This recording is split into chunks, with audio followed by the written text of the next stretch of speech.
அந்த மேல் சாதிக்காரனுக்கு ரெண்டு கொம்பு இருந்தா கொம்பு இருந்தா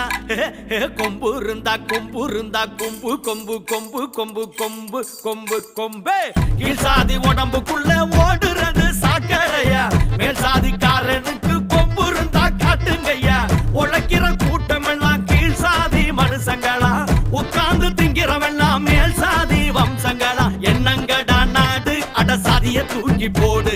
என்னங்கடா நாடு அட சாதிய புதைச்சு மூடு என்னங்கடா நாடு அட சாதிய தூக்கி போடு அட என்னங்க